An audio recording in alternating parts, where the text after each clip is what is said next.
นี่คือตลาดผ้าบ้านนาตาลพี่น้องมื้อนี้พวกข้ามาบริเวณตลาดผ้าได้แต่มีเซียนผ้าเพิ่นมาต่อยกีตาร์อยู่บริเวณตลาดผ้าบ้านนาตาลอันมีสายน้ำโคดาวสุดตาศิลปินพระก็มีได้พี่น้องเอ้ยนักร้องไม่ธรรมดาได้ทิวเทือกผาท้าทายแดดลมนุ่งห่มพื้นฟ้าทุ่งนาแก่งคอยหัวใจพี่คอยน้องอยู่ที่แก่งหัวใจพี่คอยน้องอยู่ที่แก่งตรงที่มีล้านเฝ้าคอยเฝ้าคอยคอยคอยคอยคอยคอยคอยคอย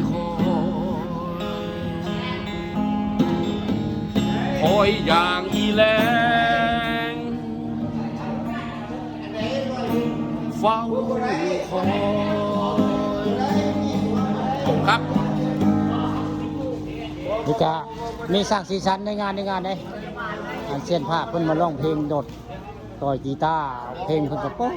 คักๆพี่น้องในการได้งานตลาดผ้ามื้อนี้มีนักร้องเซียนผ้าเพิ่นมาเปิดผ้าตลาดผ้าแล้วก็มาติดกีตาร์ร้องเพลงอยู่ในตลาดผ้าบ้านนาตาลตำบลนาตาลได้ผ่านคำผสมก็ได้เอาภาพบรรยากาศในตลาดพระมาให้เบิ่งมาชมเลยมาขายพระแล้วก็มาต่อยกีตาร์มาร้องง่ายๆนี่เป็นสร้างสีสันอยู่ในตลาดพระวันนาตาลตำบลนาตาลอำเภอเต้าหอยได้ดีทีวีกับเพิ่นมายืนเบิ่งได้ทีวีก็มายืนเบิ่งเซียนขายพระต่อยกีตาร์อยู่ในตลาดพระวันนาตาลเราปวดหัวเลยนะเดี๋ยวให้หลาน